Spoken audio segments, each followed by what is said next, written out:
بسم اللہ الرحمن الرحیم۔ آج 26واں پارہ تلاوت کیا گیا ہے اور اس پارے میں کل 5 صورتیں تلاوت ہوئی۔ سورۃ الاحقاف، سورۃ محمد، سورۃ الفتح، سورۃ الحجرات اور سورہ قاف۔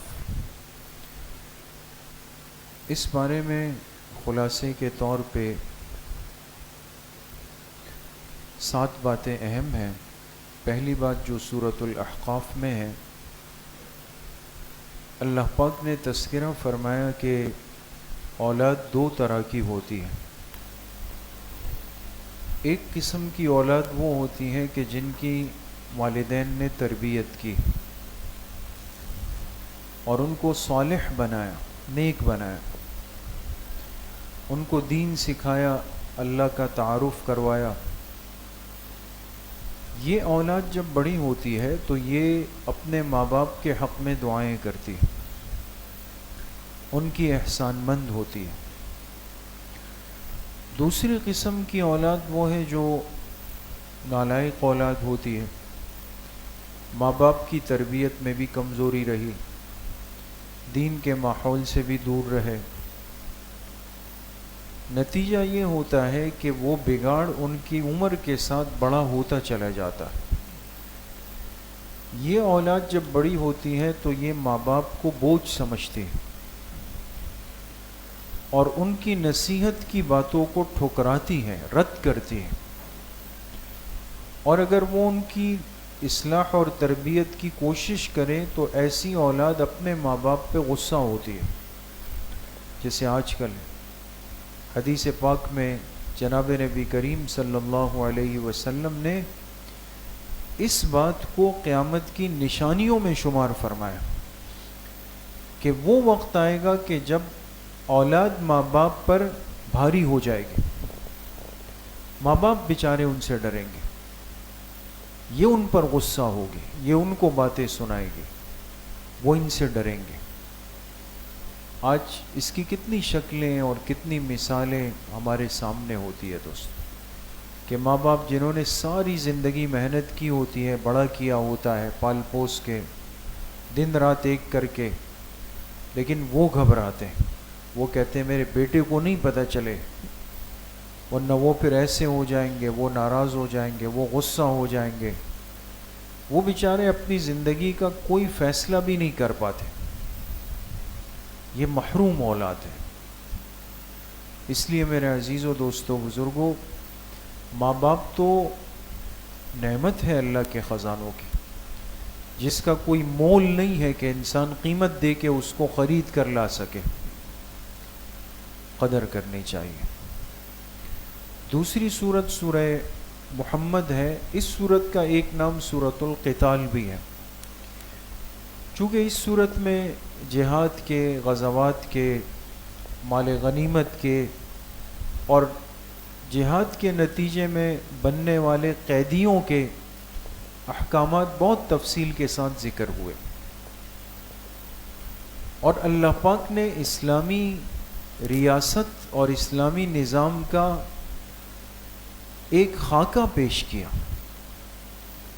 اگر جہاد کے نتیجے میں مسلمان کافر پہ غالب آ جائے اور کافروں کے بہت سارے لوگوں کو قیدی بنا کر اپنے ساتھ لے آئے، اب ان قیدیوں کے ساتھ کیا کرنا ہے؟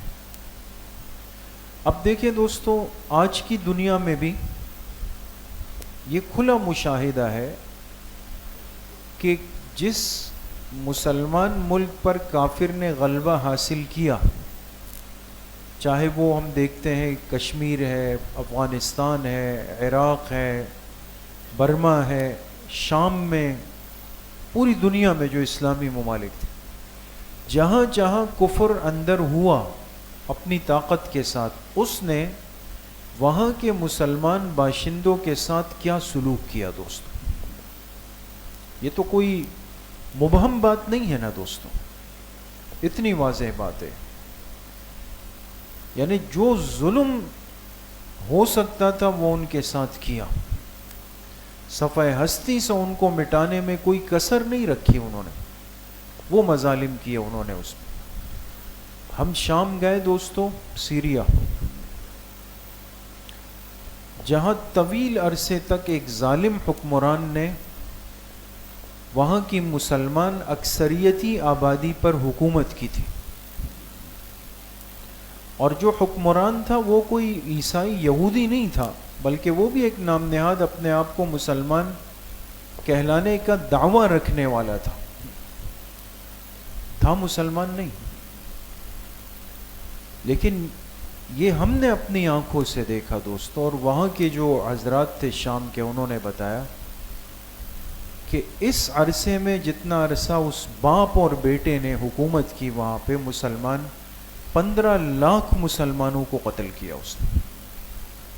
اب جا کے جب شام آزاد ہوا، وہاں جو جیلیں اور وہاں جو خندقیں جہاں مسلمان قیدیوں کو رکھا جاتا تھا، ایک مسجد ہمارے مسلمانوں کی ایسی نہیں دیکھی ہم نے جو صحیح حالت میں، مینار گرے ہوئے، گنبد گرے ہوئے، اس کی چھتیں گری ہوئی ہے، آبادی گری ہوئی ہے، اور کاروباری مراکز جو مسلمانوں کے، یعنی آپ اندازہ لگائیں کہ روڈ کی ایک سمت میں مسلمانوں کی تجارتی مراکز تھے، دوسری طرف ان کافروں کے، اس کو چھیڑا بھی نہیں۔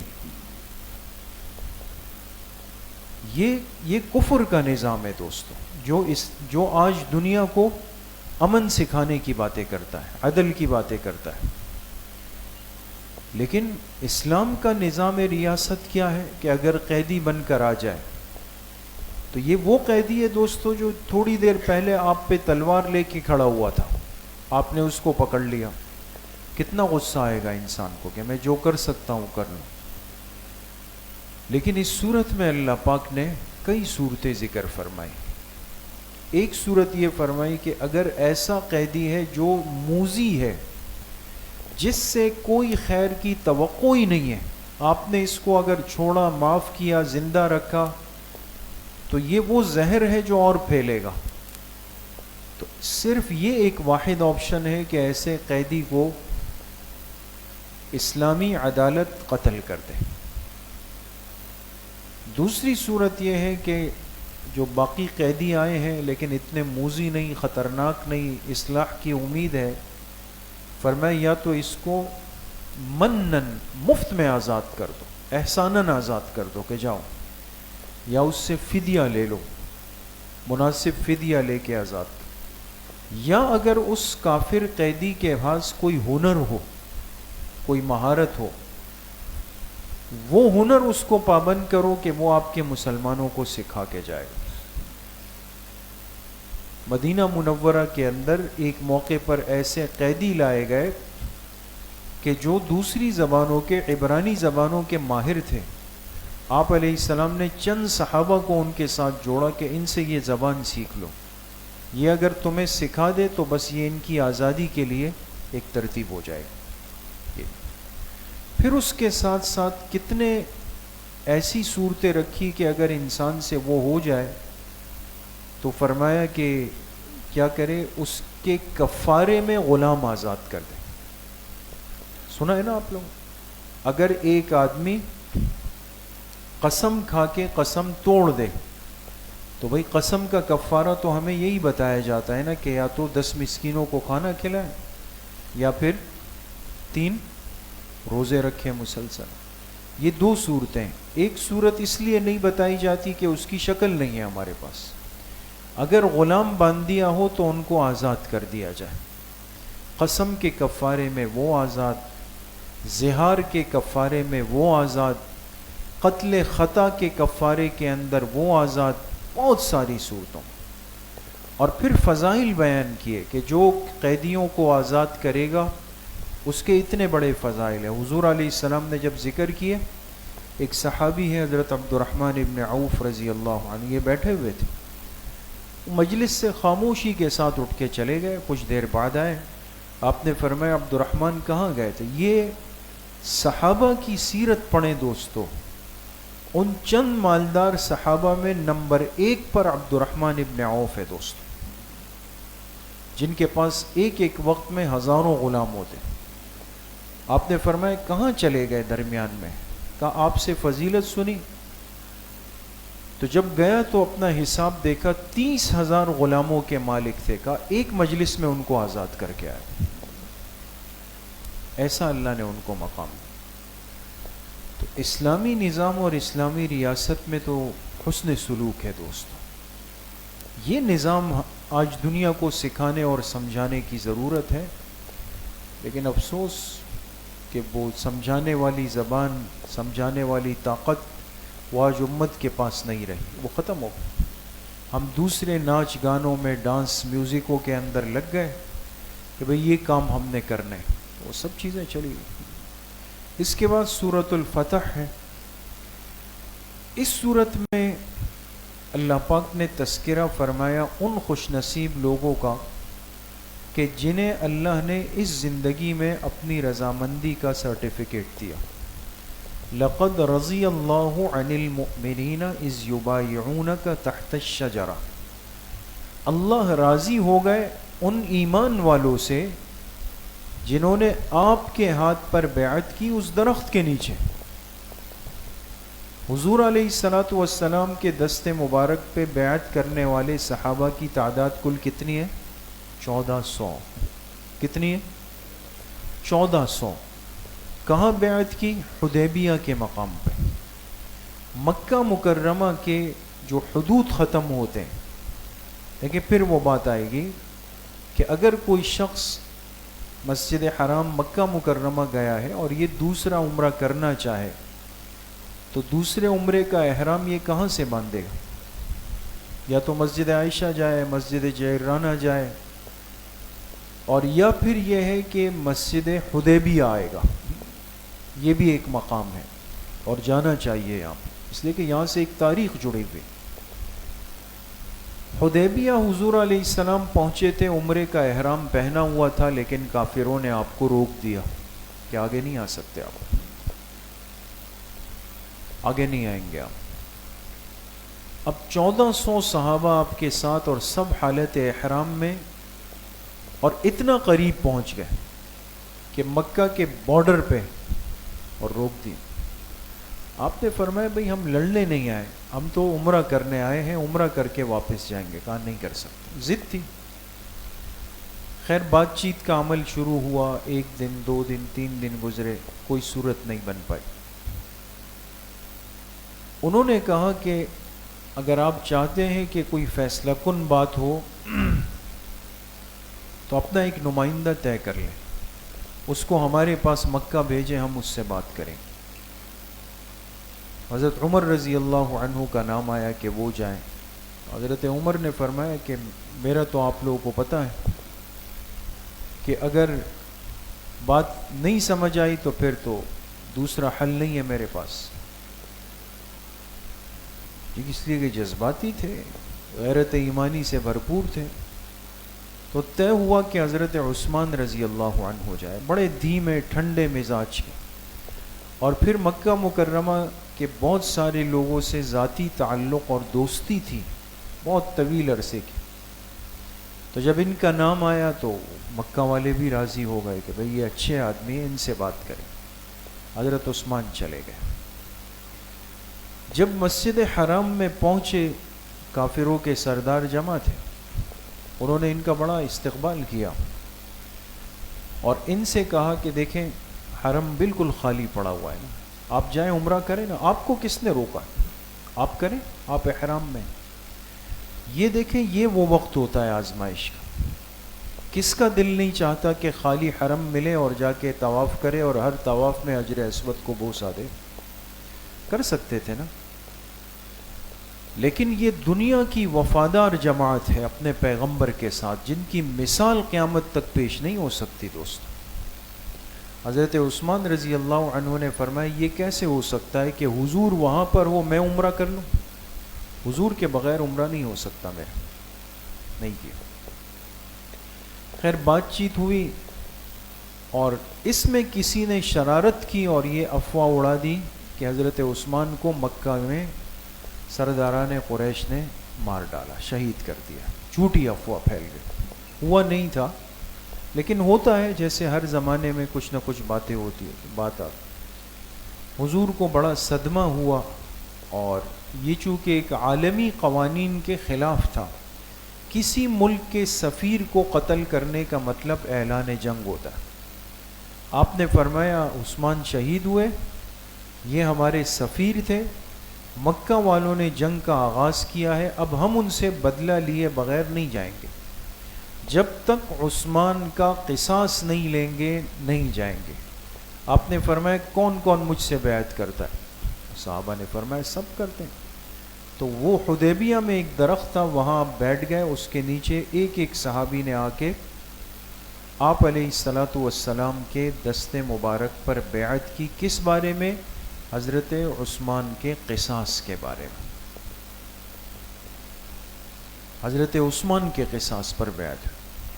اور یہ جو ہاتھ پہ ہاتھ رکھا گیا یہ اللہ کو اتنا پسند آیا کہ اللہ نے فرمایا سورہ فتح میں ید اللہ فوق ایدیہم، کہ صحابہ کا ہاتھ میرے پیغمبر کے ہاتھ پر تھا اور اللہ کا ہاتھ ان کے اوپر تھا. سب کے کیا شان والے لوگ ہیں دوست. خیر بیعت ہو گئی اور ادھر پھر بات آ گئی کہ جھوٹ ہے، حضرت عثمان زندہ سلامت واپس آ گئے. لیکن یہ وفاداری اور یہ جذبہ، یہ اطاعت اللہ کو اتنی پسند آئی کہ اللہ نے آیت اتاری کہ ان 1400 سے اللہ پاک راضی ہو چکے ہیں، ان سے رضامندی کا اعلان فرمایا. تو حضرت عثمان پھر جب آتے تھے آئندہ تو صحابہ کہتے تھے وہ شخص ہے کہ جس کی وجہ سے اللہ ہم سے راضی ہو گئے. تو اس دنیا کے ایک نمبر کے مومن صحابہ ہے دوستو. باقی جتنا بھی ایمان اور مومن آئیں گے دوستو وہ ان کے بعد ہو سکتے ہیں، صحابہ سے جیسا ایمان کسی کے پاس نہیں ہو سکتا دوستو. چوتھی بات سورہ حجرات میں اللہ پاک نے تذکرہ فرمایا کہ میرے پیغمبر علیہ الصلاۃ والسلام کے 2 آداب ہیں. کتنے آداب ہیں دوستو؟ 2 آداب. ان کو اس انداز میں نہیں پکار سکتے جیسے آپس میں ایک دوسرے کو پکارتے ہو.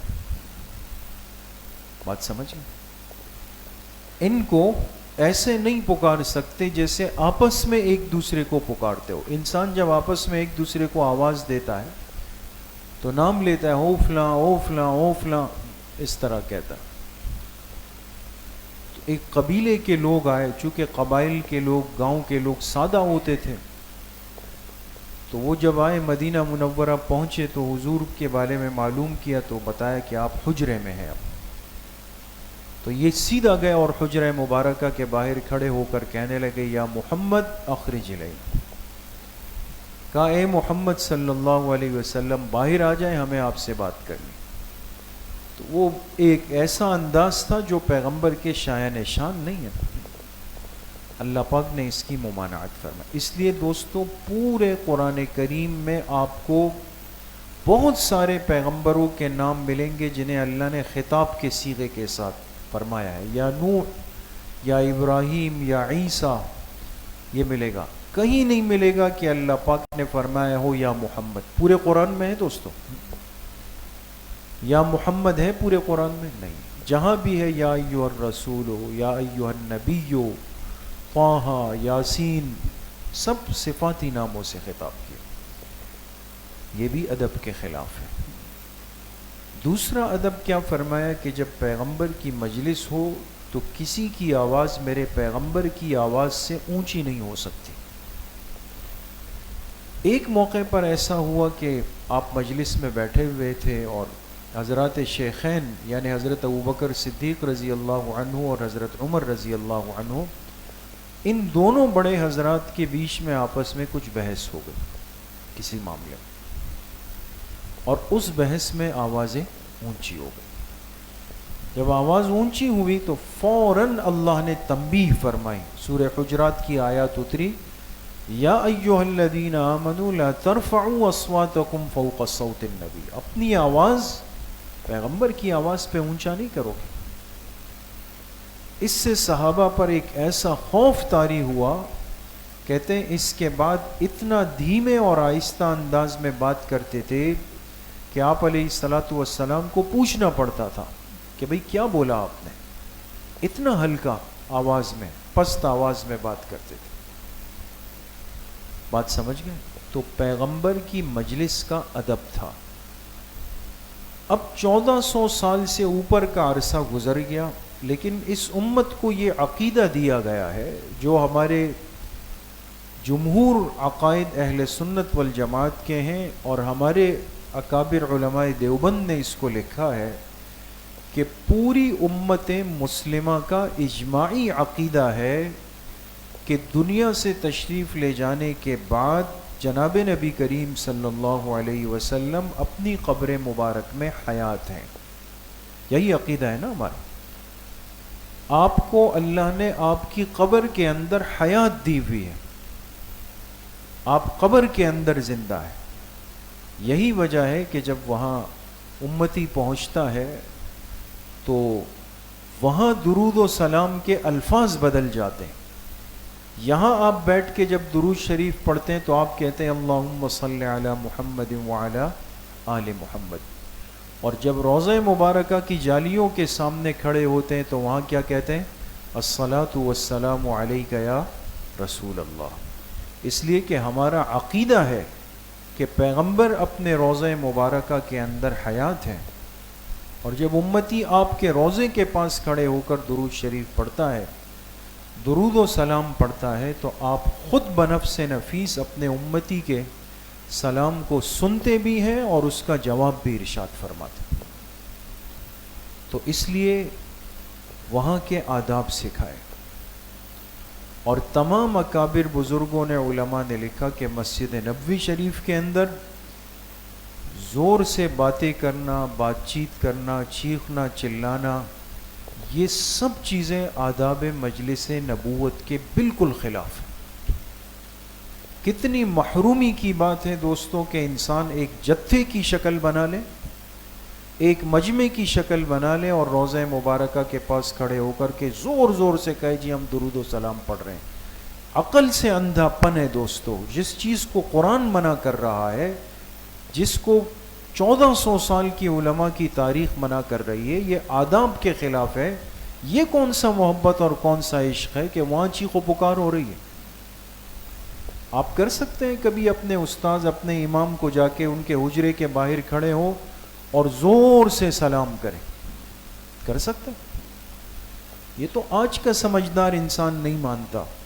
ہم اتنے ناسمجھے ہو گئے، محروم ہو گئے کہ صرف اپنے مسلک اور مشرب کے اظہار کے لیے جا کے یہ الٹی سیدھی حرکتیں کرتے ہیں ہم لوگ. اس لیے میرے عزیزو، دوستو، بزرگو، جب بھی اللہ آپ کو یہ خوش نصیبی دے، اور اللہ ہم سب کو نصیب فرمائے، مدینہ منورہ کی حاضری اللہ ہمیں بار بار نصیب فرمائے، آداب سیکھ کر کے جائیں، علماء سے سیکھ کر جائیں، معلوم کر کے جائیں کہ میں جا رہا ہوں، میں کس انداز سے، کس الفاظ سے درود و سلام پڑھوں گا، آپ مجھے ذرا سمجھا دیجئے.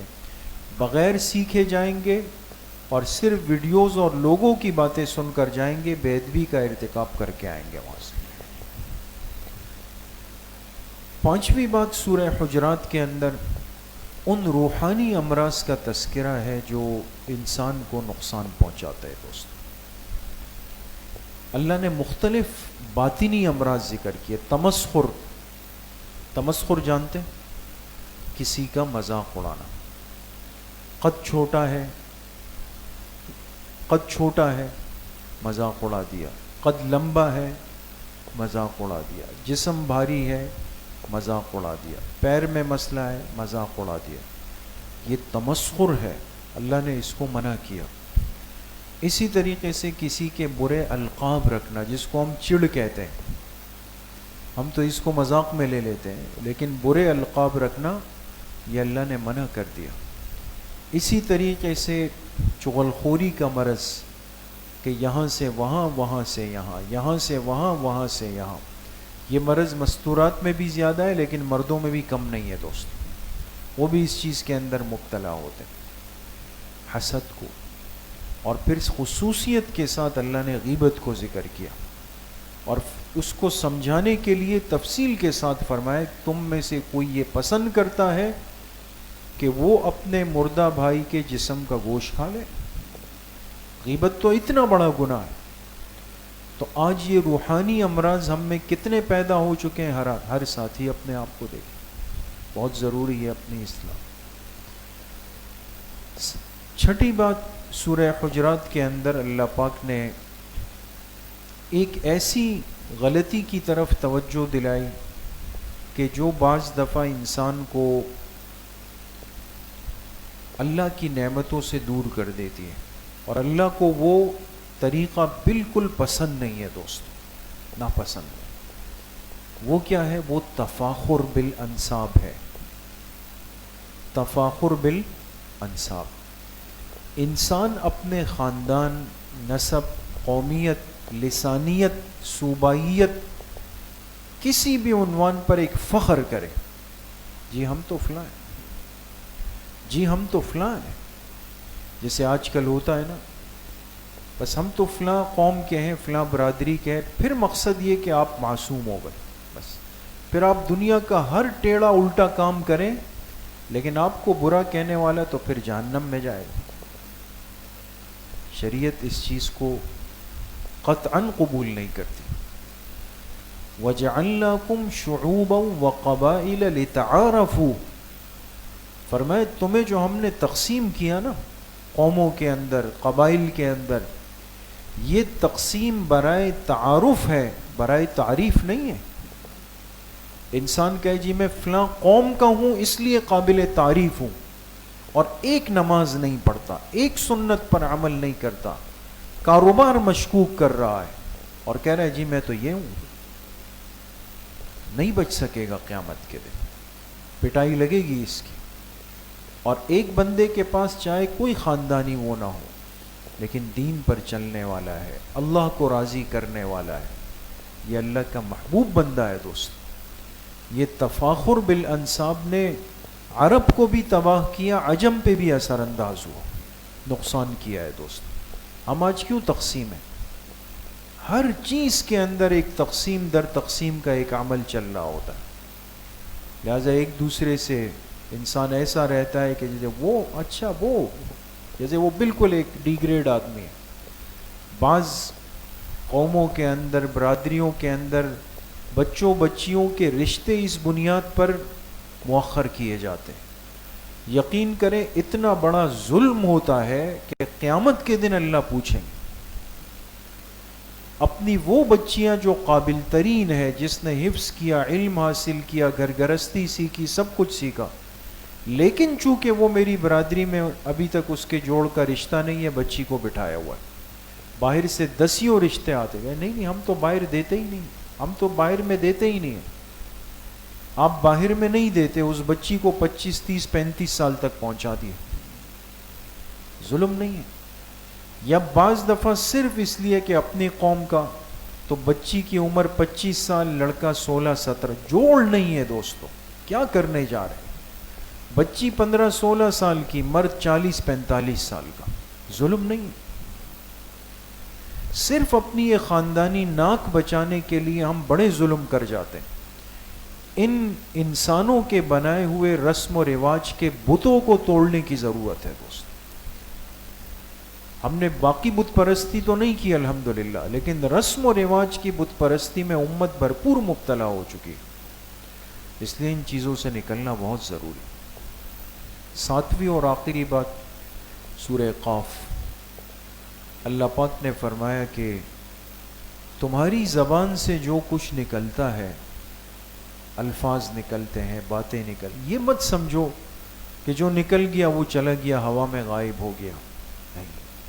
ما یلفظ من قول الا لدیہ رقیب عتید. ابھی تمہاری زبان سے کوئی لفظ ادا نہیں ہوتا کہ ایک فرشتہ اس کو لینے کے لیے تیار بیٹھا ہوا، وہ ہر بات لے کے اپنے رجسٹر میں، اپنی کاپی میں محفوظ کر رہا ہے دوست. آپ نے اچھی بات کی وہ بھی محفوظ ہوئی، غلط کی وہ بھی محفوظ ہوئی. اور بعض دفعہ کیا ہوتا ہے، ہم کوئی الٹی بات کہتے ہیں ذرا دھیمے انداز میں، تاکہ سامنے والا سنے بھی نہیں اور دل کی بڑاس بھی نکال لے. اس نے پوچھا جی آپ نے کیا کہا؟ کہا نہیں جی میں تو کچھ پیٹرول کی بات کر رہا تھا، اس کی بات کر رہا تھا. بولا کچھ اور ہے، غلط بولا ہے اس نے. تو ٹھیک ہے، یہ بھائی تو آپ کا بن گیا، اس کو نہیں سمجھ آئی. فرشتے کو تو نہیں بنا سکتے نا، اس کو تو نہیں پہنا سکتے، لہذا اس نے تو لکھ لیا اپنے پاس، اب قیامت کے دن پھر اس چیز کا حساب دینا پڑے گا۔ اس لیے زبان کے کہے ہوئے کلمات یا تو انسان کے نجات کے لیے یا انسان کو ہلاک کرنے کی، بہت احتیاط کی ضرورت ہے۔ اللہ کریم ہم سب کو صحیح عمل کی توفیق نصیب فرمائے۔